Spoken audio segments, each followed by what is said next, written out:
各位同學，大家好，歡迎收睇化學網。今集重溫一下第6課金屬。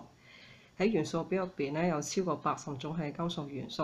咁佢哋大部分都屬於活潑類別嘅，能夠同其他非金屬嘅元素結合形成一啲化合物。我哋稱呢啲化合物為之礦石。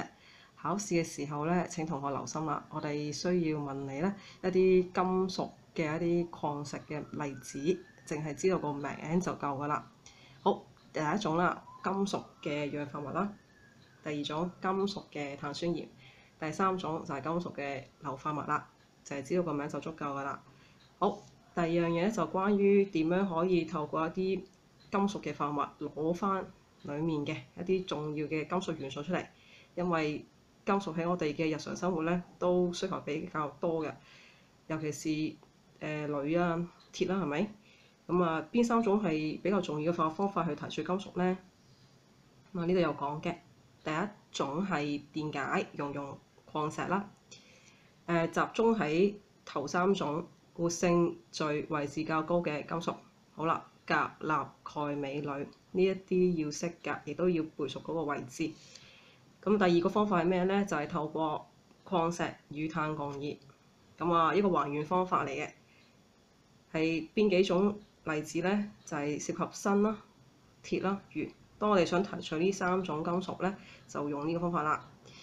好，接住落嚟咧，直接將礦石加熱。咁呢個方法咧比較上簡單嘅，唔使用一啲電力啊，亦都唔需要用額外嘅一啲元素啦，包括銅、汞、銀。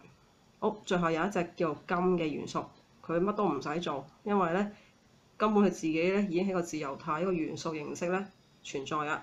咁啊，我哋話呢個方法咧叫淘金，係屬於物理嘅方法，即係類似過濾法嘅嘢啦。咁啊，望一望兩個紅色嘅呢兩個箭嘴先。你左手邊咧見到嗰個嘅活性序啦，越高嘅位置就代表越活潑，位置越低嘅，例如銀啊、金啊嗰啲咧，嗰個活性咧就比較低，唔活潑，唔中意做化學反應。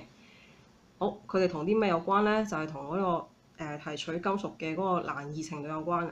如果係一啲活性較高嘅金屬，例如鉀、鈉咧，提取嘅方法要用一個電力啦，好困難。